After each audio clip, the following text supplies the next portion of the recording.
Whether your child was recently diagnosed with celiac disease or you've experienced a conflict with the gluten-free diet in a learning environment, this training session will provide a step-by-step guide for parents or guardians of children with celiac disease to plan for a safe year at school. At the end of this video, viewers will be able to explain a parent or guardian's role in advocating for a child with celiac disease in a learning environment, describe at least 2 ways a parent or guardian can educate a learning environment on managing a gluten-free diet, and name 3 reasonable accommodations for a child with celiac disease at school or learning environment sponsored activity. Let's get started.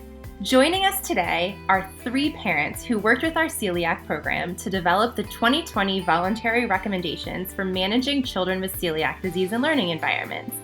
They each have very different experiences that we hope will help your family navigate celiac disease at school. So I'll let them introduce themselves. My name is Katie Rothenberg, and I'm the mother of a daughter who's in the 4th grade with celiac disease. It was daunting at first to figure out how Nadia could eat safely at school. But I think each subsequent year, as she's gotten older, it's built my confidence, but it's also built her confidence, and the relationships that we have at school have helped to make her feel really safe. And I think that's the number one thing. Hi, my name is Sweat Effects, and I have a rising 6th grader with celiac disease. My daughter Ava was diagnosed when she was in 3rd grade, and before she was diagnosed, we had no idea what celiac disease was. So it was definitely quite a learning experience and a journey, but I couldn't be more grateful for the teachers and staff at her school. They have been nothing but understanding and helpful.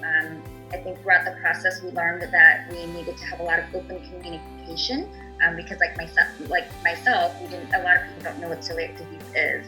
And for us, it was really important for Ava to feel included in the class parties and whatever festivities they had going on at school. So we spent a lot of time talking to the staff, the teachers, as well as the room parents about celiac disease and the importance of ensuring the food that was being provided wasn't cross-contaminated. And they were wonderful about making sure that they always had gluten-free options, either for my daughter or for the entire class to be able to enjoy. So she felt included. Hi, my name is Maureen Basie. I have a 1st grade little boy with celiac disease.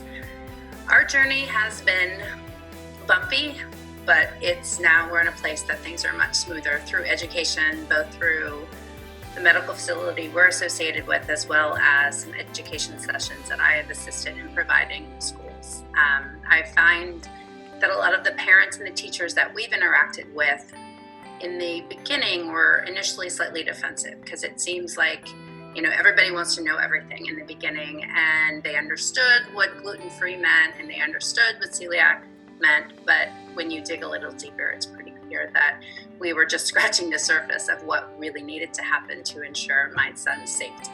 So with some, like I said, education and some parent involvement, I have found parents to be just much more welcoming to information once they started to kind of recognize that there was additional education necessary. So we're in a good spot now. Lots of good and healthy education, but Peter's happy and feels safe in school. A successful school year depends on a strong partnership between parents or guardians, medical providers, and the staff in the learning environment that your child attends. There are lots of different ways to build a celiac disease management plan, and every plan is going to look a little bit different depending on the individual child. Every parent and guardian must understand the federal and state laws that apply to children with celiac disease, including Section 504 of the Rehabilitation Act and the Americans with Disabilities Act. These laws help protect our kids and require public schools to accommodate the gluten-free diet. Depending on the type of school your child attends, your celiac disease plan will be a part of a designated accommodation plan. In a public school, this is a 504 plan. It's a legally binding document that requires the school to provide reasonable accommodations for students with celiac disease. In a private school, it may be called something else. If the private school receives federal funding, it could still be called a 504 plan. If instead your school is fully independently funded, it may be called something different, and it will depend on how the school ensures full and equal access for students with health conditions that require accommodations. You must notify your child's school that they were diagnosed with celiac disease. You can do this by calling the school nurse or your child's teacher and providing them with a diagnosis letter from either your pediatrician or gastroenterologist. There's a sample diagnosis letter in the 2020 Voluntary Recommendations document. Share it with your medical provider. It's all the information your child's school will need for them to qualify for protections under federal law. Developing a celiac disease management program means bringing together lots of different people from the school: teacher, principals, food service providers. We were lucky enough to also have advocates from Children's Hospital Celiac Program to help inform the process. It's really important that you prepare for and attend all meetings of the school health team to be an advocate for your child. You know your child best and what they might need to succeed. You also want to bring your child to these meetings to make sure they understand how the school will meet their needs. Talk to your child about the accommodations they would feel comfortable with at school. If your child isn't on board, they won't use them. For example, some kids want to go through the lunch line and get their food on a tray like the rest of their friends. Some don't. Either way is okay, as long as you and your child are comfortable with the situation.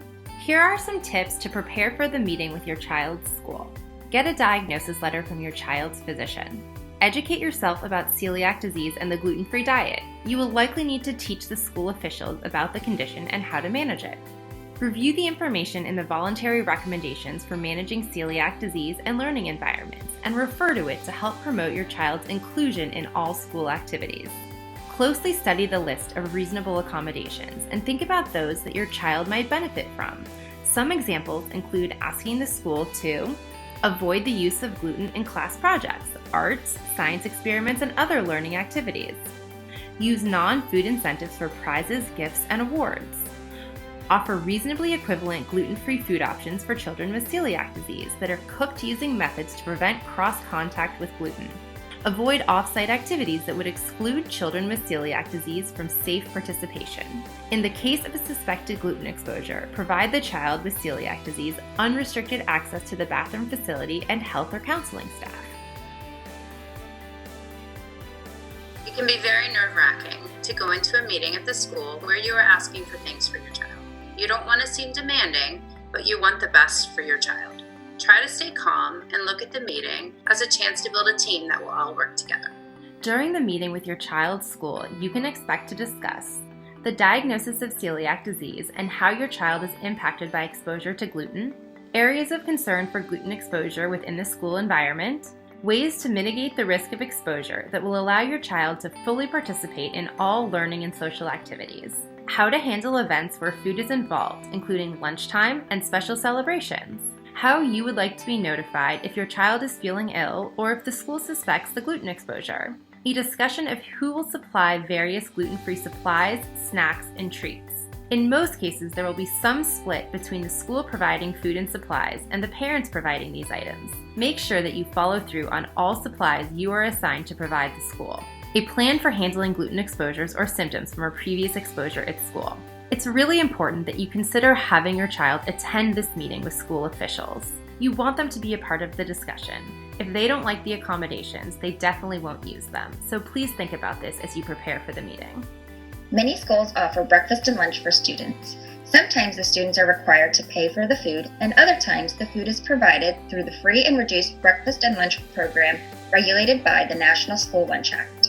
If your child attends public school or one that receives federal funding, the school must provide a gluten-free option that meets the same nutritional standards as that provided to other students. This does not mean that school needs to provide a gluten-free ravioli to match the non-gluten-free ravioli offered to other students. It does mean that the school needs to provide a meal that meets the same caloric and nutritional needs as that provided to other students, or a hot meal for a hot meal. So how do we approach this? Request that a food service provider attends the meeting with the health team to determine accommodations. Find out what gluten-free food options are and how they will be prepared. Understand how you or your child will order the gluten-free food on a daily basis. Know the key point of contact in the cafeteria to work with for handling gluten-free foods. Ensure that your child knows how to get the gluten-free meal each day and who to approach if there is a problem. Outside of the cafeteria, there are lots of places that food enters a school, like in classroom celebrations, award ceremonies, parent-teacher association events, and other school-based activities. It's likely that at the first meeting, you won't be able to think of every situation that will come up along the way, but it's still really important to write down how events like these might be handled in the future. A school is required to accommodate a gluten-free diet for a child with celiac disease for all school-sponsored activities, as long as the activity occurs on school grounds or is hosted by the school or institution. They must provide an accommodation. Here are some example scenarios that you will definitely want advance notice for. Field trips. If the school is providing food to other students, they must provide a reasonable gluten-free option. Outdoor education or any overnight trips. If the school is providing food to other students, once again, they must provide a reasonable gluten-free option. Prom, graduation, award ceremonies, and other celebrations. If the school is providing food to other students, they must provide a reasonable gluten-free option. However, for these events, sometimes parents choose to select specific foods that their child will enjoy the most. Pizza Friday. If an option to purchase pizza is offered to the student body, a child with celiac disease must have the same opportunity to purchase gluten-free pizza. Now that you have worked so hard to prepare for the meeting, educate your school, and have the meeting with your child's school health team, it's time to get that plan together. Someone from your child's school who attended the meeting will be tasked with drafting the initial plan. Once you have a draft, you'll need to review it. You might need to ask for additions or changes, but once you're satisfied with the plan, you will sign it to put it into place.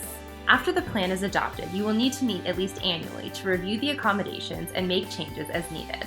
Most schools have the best of intentions to support children with celiac disease, but sometimes problems still come up.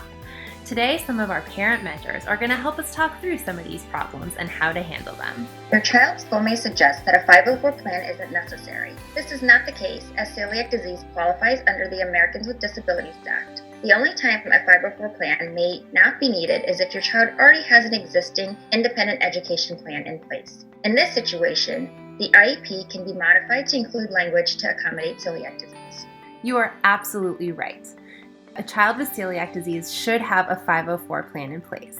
If at any time your school suggests that they don't need a 504 plan, please direct them to a copy of the 2020 Voluntary Recommendations for Managing Students with Celiac Disease in Learning Environments. This document has all the legal references to help them understand why the 504 plan is the right choice. The cafeteria says that they don't want to provide gluten-free food, or they're worried that they can't provide safe food options. So the important thing to remember with this problem is that if the school is providing food to other students at the school, they are obligated to provide a gluten-free option to a child with celiac disease. And there are lots of ways to go about doing this.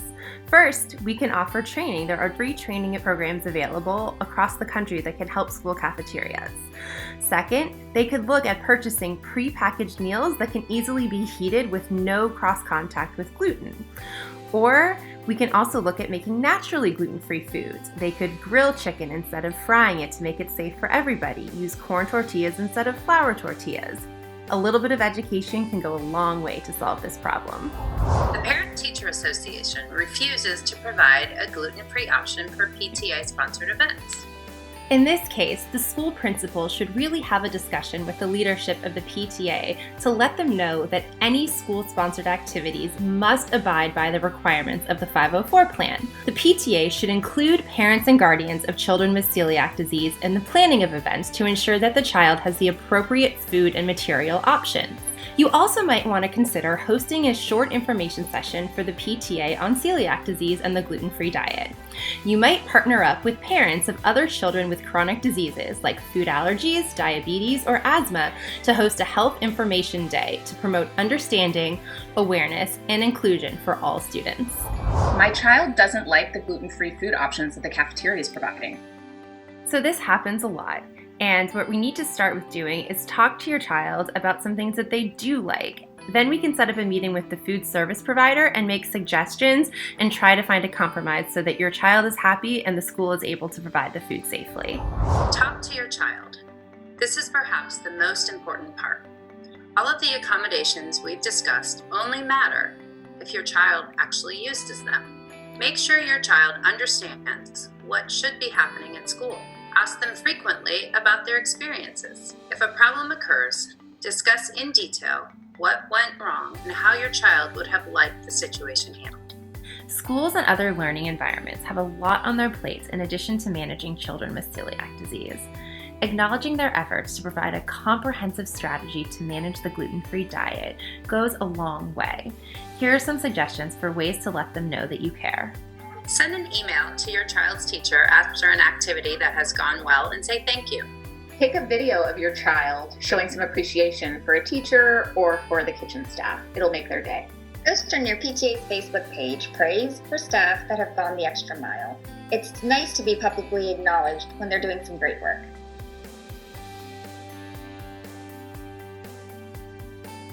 Thank you for always making sure I had gluten-free options and sometimes giving everyone gluten-free food so I don't feel different.